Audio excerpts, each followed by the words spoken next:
Before Susan Smith drove her two boys into a South Carolina lake and Andrea Yates drowned her 5 children in the bathtub, there was Diane Downs. The year was 1983. Parents were horrified. The story seemed too brutal to imagine. 3 children shot at point-blank range while they were asleep in the car. It was unthinkable. This case was so disturbing and got so much attention, a movie was even made about it. Was the killer a stranger in the dark of night or a deeply disturbed mother? The night of May 19th, 1983, Diane Downs was driving with her 3 young children on this rural road in Oregon when she says a shaggy-haired stranger flagged down her car. Diane claims after a botched carjacking attempt, the man shot her 3 sleeping children at point-blank range, then shot her in the forearm as she tried to flee. Diane told police she pushed the man away and sped to the nearest hospital, but a witness testified she was driving less than 10 miles an hour. By the time Diane arrived at the hospital, her 7-year-old daughter, Cheryl, was dead. 8-year-old Christy had lost so much blood, she suffered a stroke. And 3-year-old Danny was left paralyzed. Police say Diane's story never added up and charged her with the shootings. At the trial, Diane's surviving daughter, 9-year-old Christy, took the witness stand and testified that her mother was the shooter. Among other charges, Diane was convicted of murder and sentenced to life in prison plus 50 years. So it was that I interviewed Diane Downs from prison 22 years ago, and she still maintained her innocence and still does to this day. Her surviving children were adopted by the prosecutor in this case and his wife. They are now in their 30s and have chosen to live private lives. During the trial, however, it was revealed that Diane was pregnant. She never identified the baby's father. Just 10 days after she was found guilty, she gave birth to a girl that she named Amy Elizabeth, who was adopted days later. Today, that baby is 26 years old, and her name is Rebecca. And after years of hiding from the truth, Becky, as she likes to be called, is now speaking out about what it's like to discover your birth mother is a cold-blooded killer. My childhood was definitely ideal. My mom was a stay-at-home mom, and my dad worked quite a bit, but he always made time for us kids. We were a very close family. Becky says she always knew she was adopted, but when she turned 8, she started asking questions about her biological mother. My mom told me that she was in prison, that there was a book about her, and when I was old enough, she would tell me more. But 3 years later, Becky still didn't have any answers, so she tricked a babysitter into revealing the name of her birth mother, Diane Downs. From there, I went to the bookstore. I flipped through the pictures, and there was a picture of Diane sitting at a table with her hand up, and her fingers were eerily the same as mine, like identically. And it scared me. And I slammed the book shut and I left. At 16, a boyfriend showed Becky the TV movie based on her mother's life, starring Farrah Fawcett. It was then, she says, the reality of who Diane Downs was truly sunk in. She's not a mother, she's a monster. I kind of went in a downward spiral. I started drinking, doing drugs, sleeping around. I really was just trying to find love from anywhere I could. I ended up getting pregnant when I was 17 years old. 3 years later, Becky found herself broke, homeless, and pregnant for a second time. I made the hardest decision I've ever had to make, and I decided to put him up for adoption. Hoping she would understand, Becky turned to the woman who was forced to give her up as a baby. I was in so much pain from losing my son that I wanted to relate to somebody. I wanted to know that the pain I felt was okay, and I reached out to Diane. Becky is here. Welcome. So you wrote to your birth mom, the murderer, Diane Downs, in prison. And what did you say? In my initial letter, I wrote her saying I was born June 27th, this certain time, just kind of describing my facial features and telling her who I thought I was. Mm-hmm. And what did she then respond? She responded quite normally, actually. She had been excited that I contacted her, and she said that she always knew I would. This is so interesting for me and for our audience hearing your story, because you say your adoptive parents were loving, they loved you, you felt loved, you felt cared for by them. Yeah. So why do you think you started to spiral out of control when you had the love there? Somebody was there to love you. Even though I had the most amazing parents, I was searching for something more. And What were you searching for? Do you now know what that is? myself. Did you receive that when you started responding with Diane? No, No. no, not at all. And when I initially wrote her, I asked, I don't want to hear of your guilt or innocence, because I didn't. I wanted to find out about her family, her life, just her. I didn't want to hear the conspiracies and the details of what she thought happened that night. Because she still maintains that she didn't do it. Correct. Okay. So I understand that her letters started to frighten you, because what was she saying? They did. About the second letter, I became curious about my biological father, and I had asked her questions, and it angered her. She didn't understand why I wanted to find him. I think it was her way of keeping me in contact with her. She wouldn't tell me who he was. And her letters started to be conspiracy theories. She believed that she was being kept in prison to be kept safe, that her husband, who was some government official, was keeping her locked up because that's where she was safe. And she began signing her letters, love mom and dad, and that sort of thing. And they made me very uncomfortable. I asked her to stop writing at one point, and this was after she told me people had been watching me my whole life and were trying to kill me.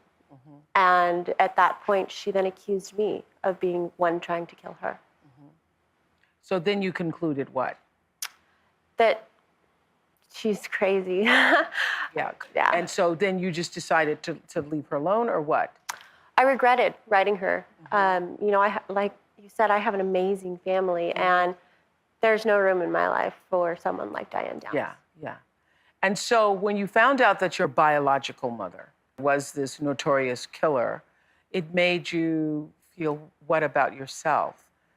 I remember at one point my mom, my adopted mom, she had requested that I see counseling after I put my son up for adoption.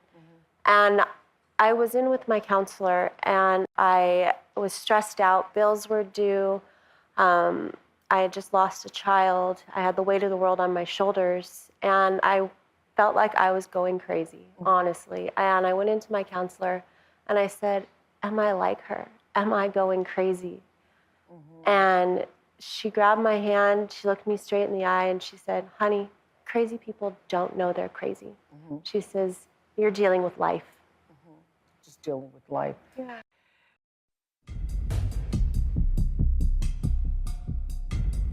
In 1984, Diane Downs was convicted of shooting her 3 children at point-blank range, killing one and critically wounding the others.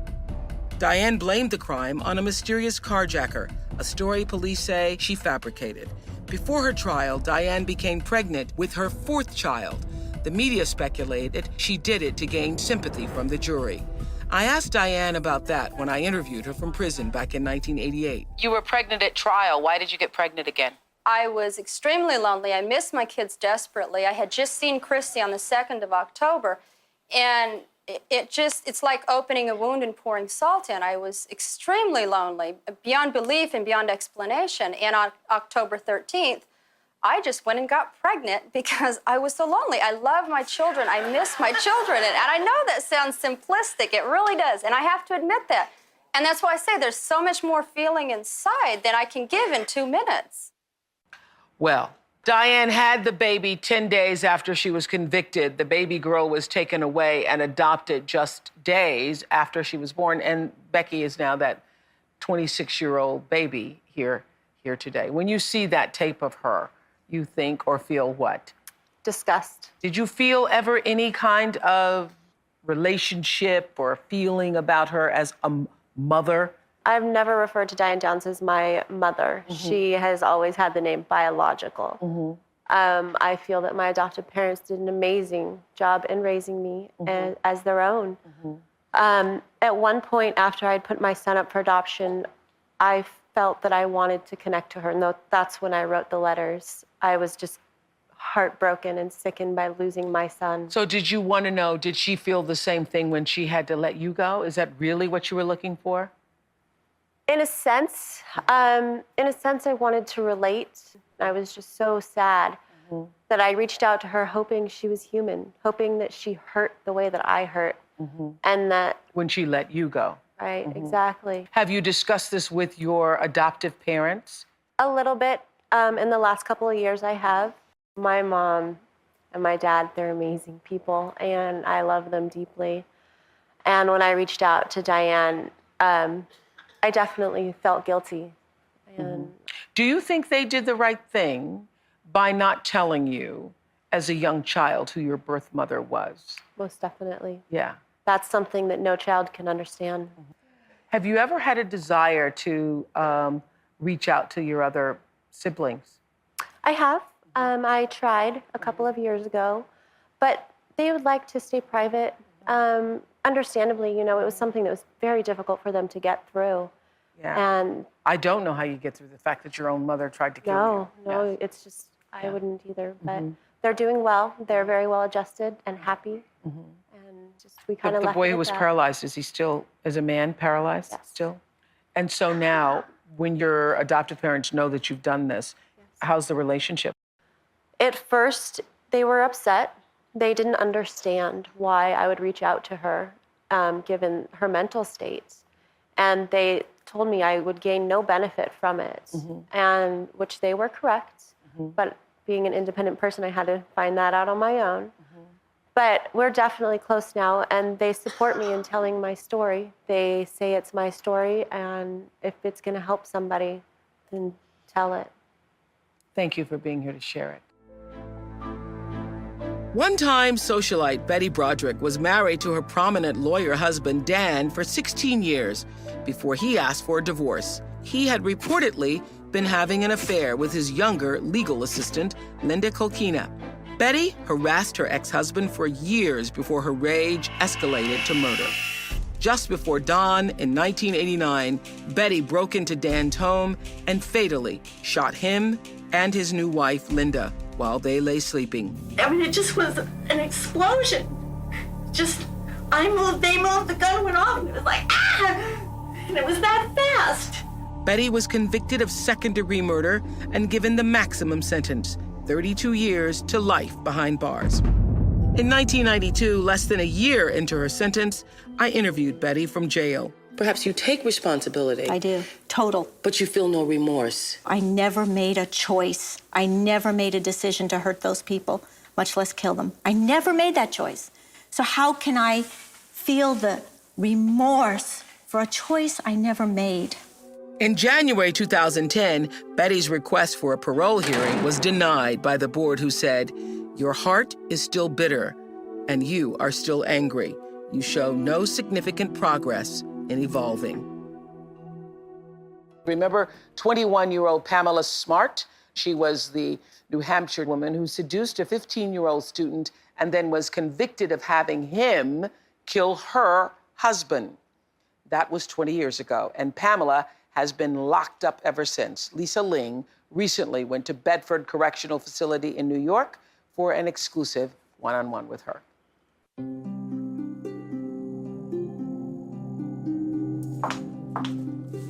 Hi. Nice to meet you. So, Pam, you've spent the last 2 decades in prison. In a couple of years, you will have spent more time incarcerated than not. Right. I know. I was thinking about that actually on the 20th anniversary. And sometimes when I look back, I can't believe that it's been that long. Pamela Smart is now 43 years old. She grew up in Florida, but moved to the small town of Derry, New Hampshire when she was a freshman in high school. Pamela was a popular cheerleader, went on to graduate with honors from Florida State University, and shortly after that, married Greg Smart, a 24-year-old insurance salesman. What was your relationship like with Greg? We were both very young, so I don't think it was a extremely mature relationship. And Were you in love with him at the time? I was in love with him. A year into their marriage, Pamela met Billy Flynn, a 15-year-old student at the local high school. I worked across the street from his school, and I was a volunteer in a self-esteem program that he was also volunteering in. And how did the relationship develop? Well, my husband had cheated on me, and before this whole thing started, and I blamed myself for the whole thing, and I thought it must be my fault. So really, I wasn't feeling too good about myself at the time that I ended up beginning a relationship with Bill, and he made me feel good. Eventually turned into a sexual relationship. Yes, it did.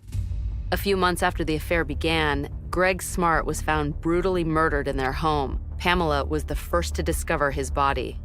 It was really horrible because the door was open. When I pushed it and went in, he was right there. When I looked up, the whole house was ransacked, and the first thing I thought of was to go get him help because I didn't know if somebody was still in the house or not. The police arrived, and they told his father he's dead. At first, police thought Greg was killed during a botched robbery attempt. But within weeks, investigators turned their attention to Pamela's teenage lover, Billy Flynn, after a friend overheard him talking about the murder. Soon, he was named the prime suspect in Greg's murder. 3 of Billy's friends were also named as his accomplices.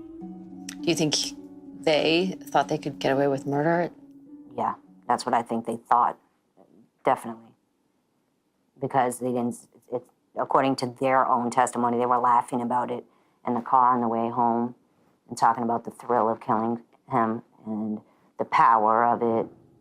Billy and 2 of the boys took a plea bargain and pled guilty to second-degree murder. 1 pled guilty to conspiracy to commit murder. Then, the bombshell. The boys told police that it was all Pamela's idea. There was a lot of speculation, and people were telling me, listen, you're going to get arrested or whatever. But I wasn't even really worried about it because I knew I hadn't done anything. So I was thinking, you know, what if they do arrest me, then they're going to find out that I didn't do anything, and then I'm just going to go home. The headlines exploded. Days later, Pamela was arrested and charged with conspiracy to murder her husband. The media converged on this tiny town. They couldn't get enough of this scandal. It was a complete circus. The media was everywhere. Nobody was swarming over me because they wanted to catch a photo of someone that they adored. They were swarming because they thought I was a cold-blooded killer. I mean, you were painted as this vixen who seduced this teenage boy. Right. And was complicit in the murder of your husband. Once those are in the headlines, how does anyone perceive you as anything but that? They don't. The ABC affiliate actually aired the trial, gavel to gavel, live coverage every day. They preempted the soap operas. So it was a living soap opera for a lot of people. And the jury wasn't even sequestered. The trial location wasn't moved. The jury was free to go home every night and day in the midst of all of this. What was your sentence, Pam? Life, natural life, with no chance for parole. I was literally sentenced to spend the remainder of my life in prison. So 20 years later, you still maintain that you had nothing to do with your husband's murder? No, I didn't, absolutely not. I never wanted him dead. I never asked anybody to kill him. I didn't suggest it. I didn't plant the idea in anybody's head. And I've spent 20 years in prison already for something I didn't even do. I think the death penalty is easier than life in prison. When I came to prison, I was only 20 years old. I could live till I'm 100. I fear being old and dying and getting sick in here. And so, to me, death would be an easy way out. You've spent the last 2 decades in prison. What do you think this has done to your family, to your mom? I think it's killing her. It's changed her whole life. It's changed the years of her life that are supposed to be in retirement, relaxing and enjoying herself or whatever. She's constantly worrying every day about me. Do you even remember what it's like out there? I mean, Well, there weren't cell it's a phones or whole barely new computers. world. No, like when I watch TV, it's weird because I've never seen the internet. You know, I've never been on the internet. I've never used a cell phone. So all these gadgets that they have out there, Blackberries and everything else, I only see on TV. What should people take away from your story? I think that it's very dangerous to make choices in your life that you know are wrong and to go with those choices anyways. So even though you didn't pull the trigger, you do believe that you had some responsibility in him eventually being murdered? Absolutely. At the beginning of my whole experience, it was easy for me to blame everybody else for what happened to me. To say, you know, it's Bill, everybody, his friends, you know, it was everybody's fault but mine. And it took me years to realize and accept my own responsibility in the whole situation. Mm-hmm. There's a good chance Billy Flynn is going to be a free man. He is going to be. In very a few shortly. years. Yeah. And how does that make you feel, Pam? Disgusted. It makes me feel angry and disgusted. If you could say anything to Billy Flynn, what would you say to him? Tell the truth. Tell the truth. But I know he doesn't care. He doesn't care. He's going home. You know, it's like he killed somebody and it got away with it in one way or another. He's still going to have a life. Mm. What about Greg? Is there something that you would want to say to him if you could? I'm sorry. You know, that I really am sorry for having made the choice to get involved with Bill in the first place. Because like I said, I don't think any of this would have ever happened. You miss him? Yeah, I miss him. I think a lot about what my life would be like if this had never happened. Like, would I have children right now? Would I be married still? What would our life be like? You've been in here 20 years. Mm-hmm. Are we going to see you here in 20 years? I hope not. But I know that if I am in here 20 years from now, that I'm going to still be the person that I've always been my whole life, as far as a good person, a kind person, a person who made mistakes and has flaws, but not someone who's generally evil. And you'll still be maintaining your innocence of this crime, of the murder? Yes. Pamela Smart's mother, Linda, is here. She rarely does interviews and wanted to have her daughter's mentor here with her for support. This is Dr. Eleanor Pam. Hello. What have the last 20 years been like for you and your family? Because this is true. We often don't think about the victims' families, or we don't think about the person who's accused. We don't think about their families either. It's been terrible, of course. Can't think of anyone you dislike who you would say they should have this. We've all made mistakes, but she shouldn't be defined by that mistake the rest of her life. Mm-hmm. And the people that murdered Greg, my son-in-law, will be leaving prison, all of them, and they know it. So they will never man up and say what really happened, I don't believe. Do you think your daughter should have a new trial? I do. I really don't think there'll ever be another one either. I don't know that, but after the disastrous results that followed hers, but when... I mean, even our audience, myself, and I'm sure those of you at home, were shocked to hear that jury wasn't sequestered. It's on the news, it's in the newspapers, it's everywhere you... When the people sat in that jury pool, Judge Gray said, I know that you've all read about this, heard about it. There were 1,200 newspaper articles screaming her guilt, calling her the Black Widow, and so on and so forth. And Judge Gray, when he decided to allow the filming of the trial from start to finish every single day, it was at his discretion. What would have protected her, do you think? When you have such publicity that accompanied this trial, you move the trial, you continue the trial until the publicity abates, and then you absolutely sequester the jury. He did none of those. And I believe he violated her constitutional right to a fair trial. And she's been in prison for 20 years. I heard that you had said to my producers that in these 20 years you've celebrated nothing. Well, I don't know about nothing. It's difficult to celebrate.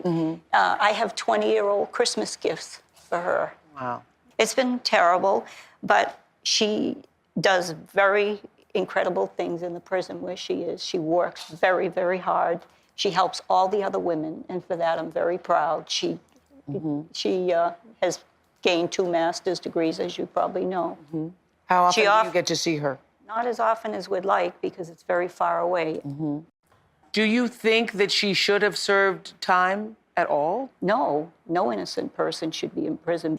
And isn't it something that the state would take, if we're to believe the boys, the state would take a first-degree murder. The boys who are now convicted men, yes. Right.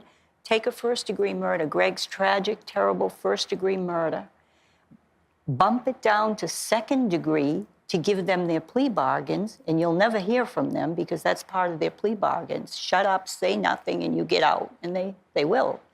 And then try Pam on first degree. Even though she didn't pull the trigger. And they never blamed her until they were certified to stand trial as adults. That's interesting, too, don't you think? Yes, I do. I think it's all very interesting. So were you aware that there were problems in her marriage? Were you aware that she was having an affair with the 15-year-old Billy? No, and I was never even aware that Greg had had an affair while they were married in their first year. He was a wonderful young man, smiley and happy, and a very good boy. And have you spoken to his parents? We've tried over the years. We've tried through the media, having people, you know, and they didn't choose to want to do that. And Greg's dad died just recently, a few weeks ago, and we feel very sad about that. But I always wanted him to be alive to see Pam vindicated. As we said, Dr. Eleanor Pam has become Pamela Smart's mentor and helped Pam earn 2 master's degrees. Pamela now spends her time teaching other inmates. So do you think that's what keeps her going every day, is being able to teach and give back? Yes, because that's Pam's coping mechanism, which is to help other people. That is exactly right. When she invited me to be her academic mentor, I was kind of surprised by that because I thought, here's a woman who's got no future. She's going to spend the rest of her days in prison. And yet she wants to study, learn, and improve herself. And her whole mentality is she wanted that knowledge and information so that she could share that information with other people and help them. So I thought, why not? Whether she's innocent or guilty, I didn't know. I really didn't know her. Now what do you believe? I believe absolutely that she's innocent. I think she should not spend one day in prison, much less her entire life. You know, Oprah, 20 years ago, I had a very, very difficult time thinking that 4 teenagers could break into someone's house or even enter anyone's house and do this, okay? I really did. These people that murdered Greg sang on the way home. They thought it was funny. I have letters from Flynn that he wrote to other people in prison, mocking the jurors, saying, did I do a good job, crying. I think Pam's big problem was that the public was so morally outraged by the relationship she had that they focused on the sin and not the crime. And I think she was punished for the sin and not the crime. I think so, too.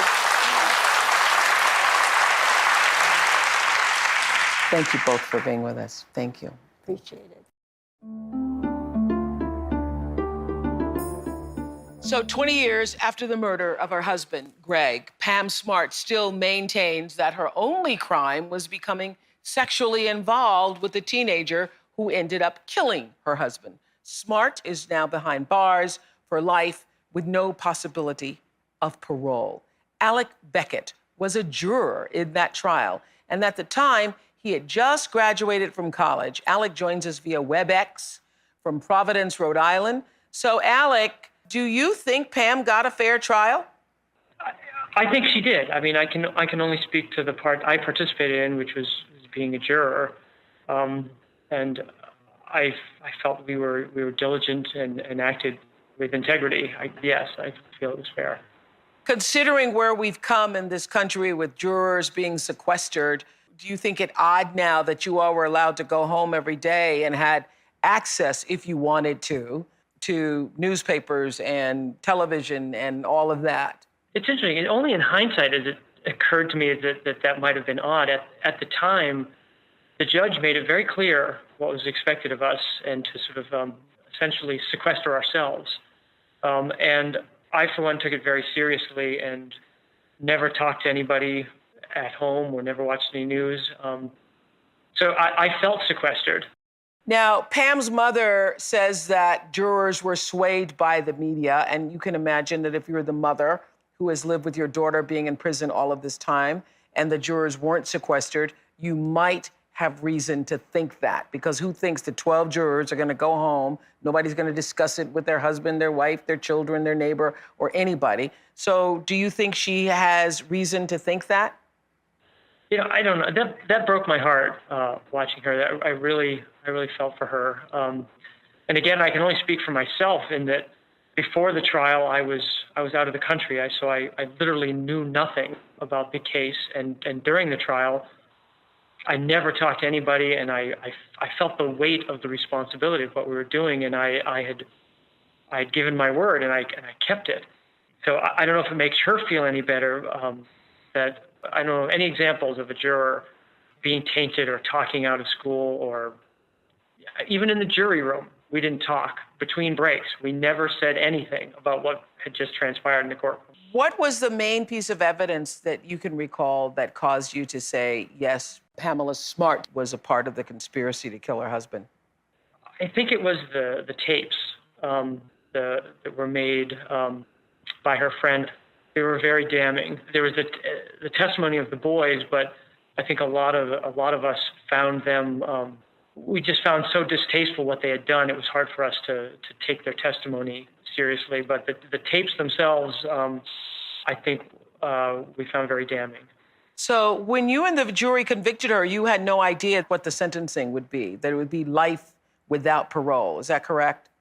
Yeah, that's true. When we rendered our verdict, the judge came in and told us that, and it was actually chilling to hear that news, because that information had been kept from us. Our job was to render the verdict on the evidence, and the sentence was not our concern. So it was definitely chilling to learn sort of the life without parole option, and especially considering that the boys would be getting out of jail at some point. Is it fair that the guys who pulled the trigger get out of jail and she is, in jail without a possibility of parole? No, to me personally, it doesn't feel fair. But I guess it's just the system we have. They're the ones who cut the deal. If she had cut the deal, I suspect they would still be in jail right now, and she would be getting out. Do you feel that had the jurors known that it was going to be life without parole, they would have rendered the same verdict? I think probably. I think you could really feel the weight in the jury room, the responsibility we had. And we didn't know what the punishment would be, but we knew it was going to be something severe. It was hard to sleep during deliberations, and I think it might have made it a little bit harder to sleep, but I don't think it would have changed the verdict. We contacted Greg Smart's family for a statement. This is what his younger brother, Dean, has to say about Pamela and that trial. As far as Pam maintaining her innocence, the state of New Hampshire believes she's guilty, as well as my family and most of the public. There was overwhelming evidence proving her guilt.